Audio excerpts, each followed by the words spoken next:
I recently cancelled Netflix and all my other streaming services.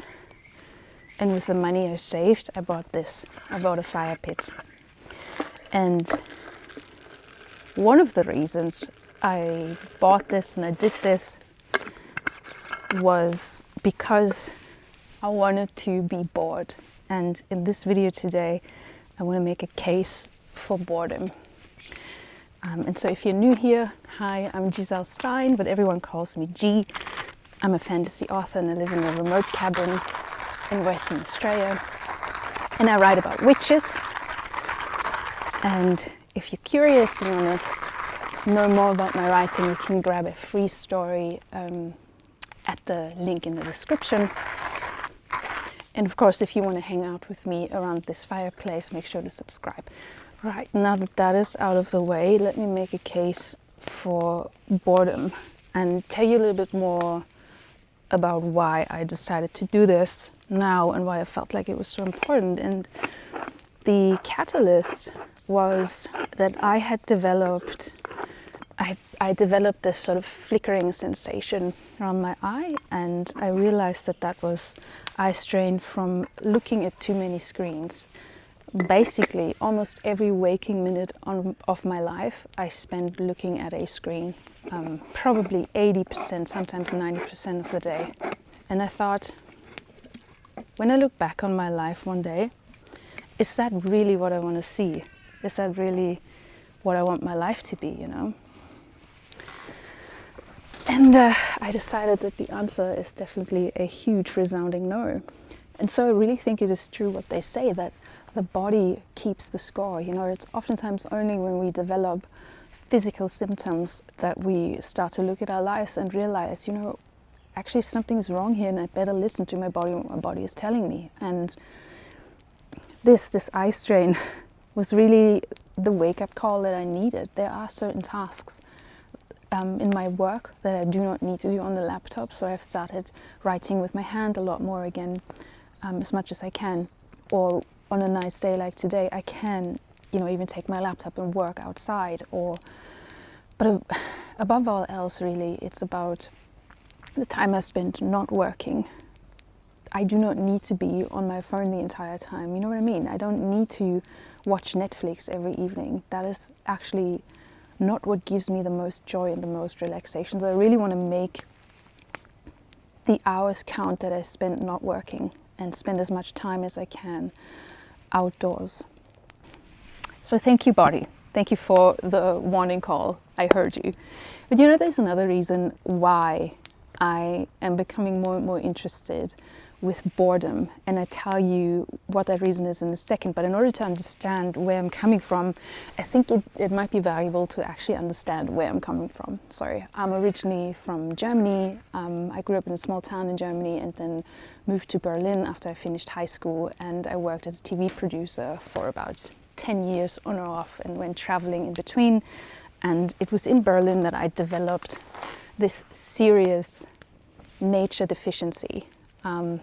I didn't have what you'd call like a wild childhood, but I was outdoors a lot as a kid. And then working in Berlin, I started to realize that that is what's missing from my life, is actually nature. And I do not enjoy living in the concrete jungle. I was literally craving nature.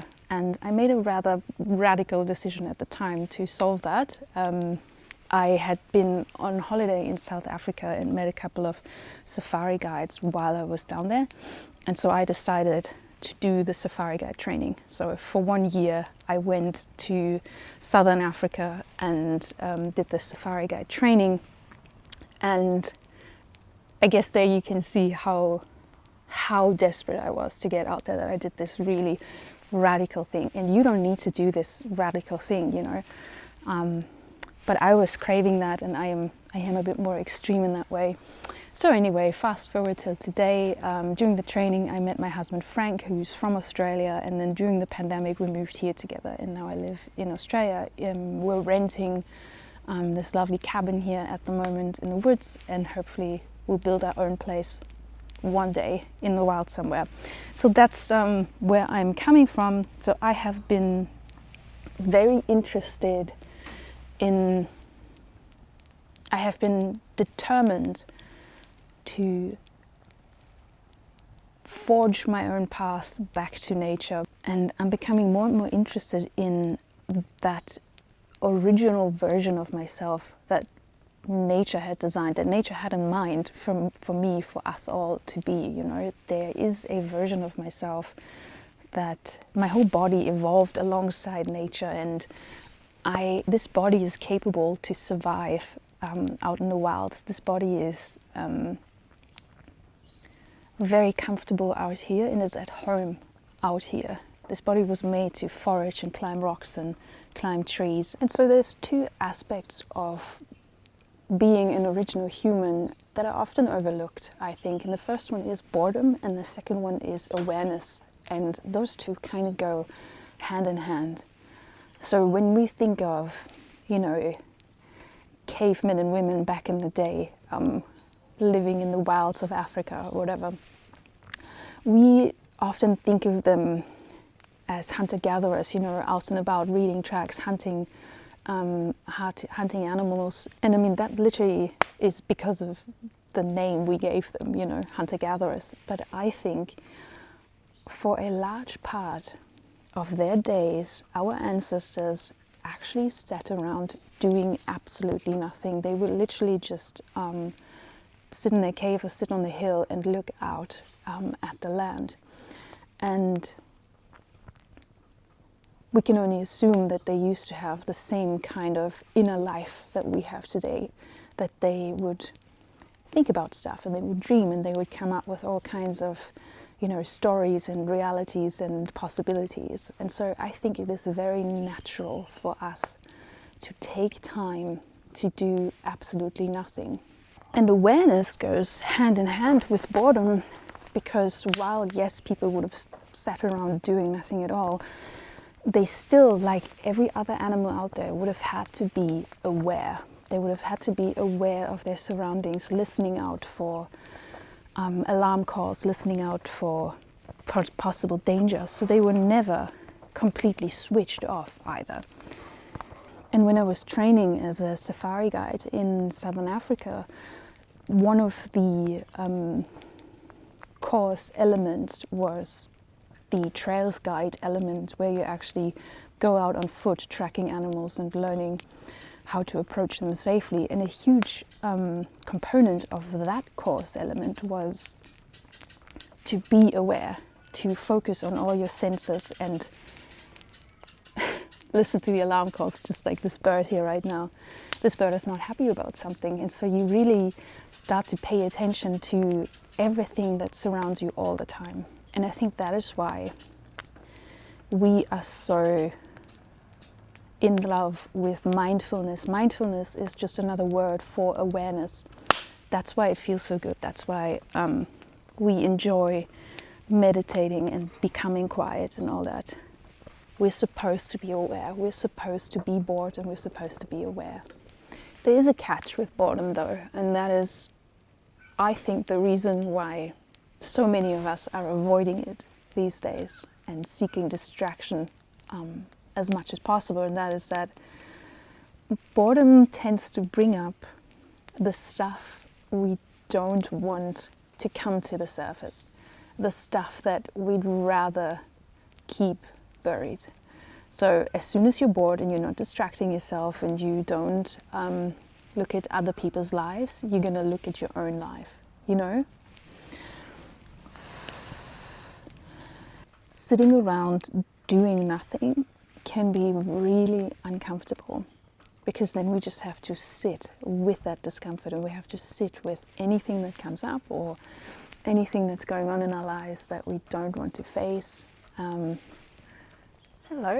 I've got a parrot up here who's a bit cheeky. Hi.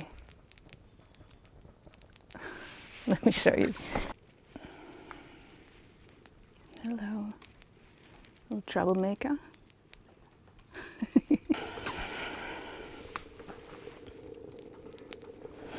And so I think that is a huge part why we don't want to sit around and be bored, because we're scared of what might come up.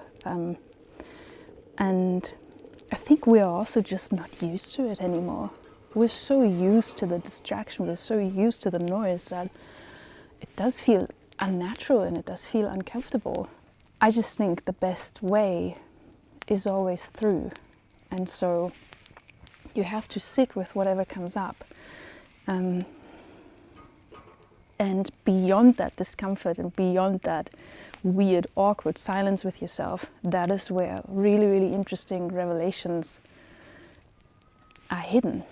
And I think it's totally worth it to sit through that discomfort, to get to the other side and to get to that place, especially as a creative. And that is my third reason why I have become very interested, up to the point of obsession, with boredom. And that is that boredom is the birthplace of creativity and of original thought.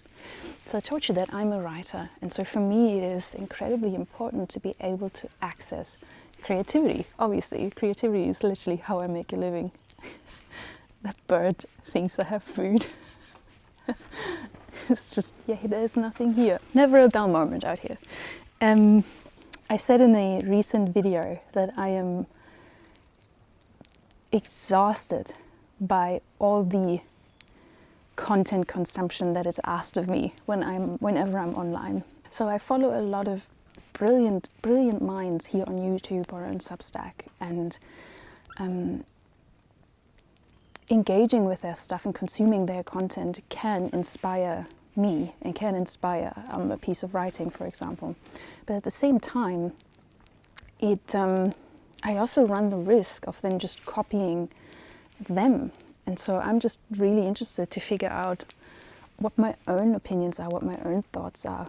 And I really think the only way to do that is to be bored, to be in nature, to go on long walks, to just spend a lot of time up here in my own mind. Especially because these days we are consuming so much that we need a lot of time to let all of that sink in. You know what I mean? We're constantly being bombarded with news and opinions and even a lot of stuff that we actually don't need. And do we actually take the time to sit back and let all of that simmer and let all of that sink in? And as we enter this new digital age, it's becoming so important that we know who we are and that we also know what we bring to the table as humans. So yeah, that's what I wanted to share with you today. That's what's been on my mind, to really bring this idea to you, or this suggestion to take some time this week to do this, or to sit under a tree, to sit by the ocean or by a lake or in a park, do nothing, dare to be bored, and see what comes up. Oftentimes, every time I go for a walk, or I sit out here, or I look at nature, I have a great idea. And I think the only reason is really because I'm taking the time to reflect, and I'm taking the time to just be with my thoughts and put it all in the right drawers in my mind. It is a very undervalued skill, and it is a very natural thing to do as a human being. So thank you so much for watching, and see you back here for the next video.